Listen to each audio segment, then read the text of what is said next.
আসসালামু আলাইকুম সুপ্রিয় দর্শক। আপনারা সকলে আশা করি ভালো আছেন।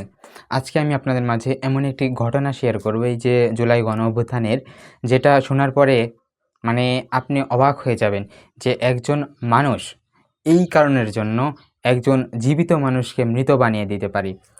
নাম সেলিম। বলছিলাম সেলিমের কথা। এই যে বৃদ্ধ ব্যক্তিটি দেখতে পাচ্ছেন, যিনি সেলিম, তারই বড় ভাই তাকে এই যে জুলাই আন্দোলন হলো, এই জুলাই আন্দোলনের সময় তাকে মৃত দেখিয়ে একটি মামলা দায়ের করে থানাতে, ময়মনসিংহের একটি থানাতে, তাদের বাসা ময়মনসিংহে।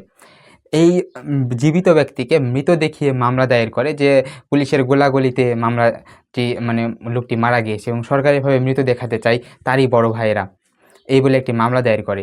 পুলিশ যখন অনুসন্ধানে বের হলো তখন জানতে পারলো সেলিমটি দোকান করতেছে এবং সেখানে আসে, এবং পরে তথ্য যাচাই বাছাই করে দেখা হলো তার বড় ভাইয়েরা সম্পত্তির জন্য এই কাজটি করেছে। অনুসন্ধানে আরও বেরিয়ে এসেছে যে আপনার ওই তাদেরই সেলিমেরই বাপ মারা যায় ২০ বছর আগে, এবং সেলিমের কোনো পুত্র সন্তান নাই।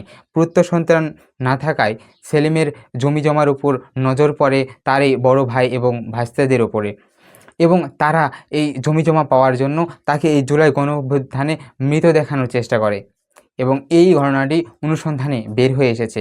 প্রিয় দর্শক, আপনারা এই যে, এবং শুধু ওই সেলিম না, সেলিমের এলাকাবাসী এবং সেলিমের স্ত্রীও ঠিক এই কথা বলতেছে যে মূলত জমি জমার জন্য, জমির জন্যই, ধন সম্পদের জন্য এই কাজটি করা হয়েছে। একজন জীবিত মানুষকে মৃত দেখানো হয়েছে এবং শহীদ দেখানো হয়েছে আদালতে, এবং তা জানা যায় তাদের মধ্যে অনেক আগে মারামারি, পারিবারিকভাবে এগুলো তো লেগেই থাকতো। প্রিয় দর্শক, একজন এই জীবনের জন্য, এই জমির জন্য, এই ধন সম্পদের জন্য মানুষ কত কিছু করতে পারে আপনারা কল্পনা করতে পারবেন না। শুধুমাত্র ধন সম্পদ, মানুষ ভুলেই চায় যে মানুষ একদিন মারা যাবে, এই ধন সম্পদ নিয়ে কবরে যাবে না।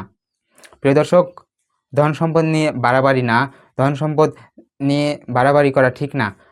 এটা আসলে শুধু আমাদের নিজের ক্ষতি না, এটি সমাজের ক্ষতি, সকলের ক্ষতি। প্রিয় দর্শক, আজকে এই পর্যন্তই। দেখা হচ্ছে নতুন কোনো ভিডিওতে।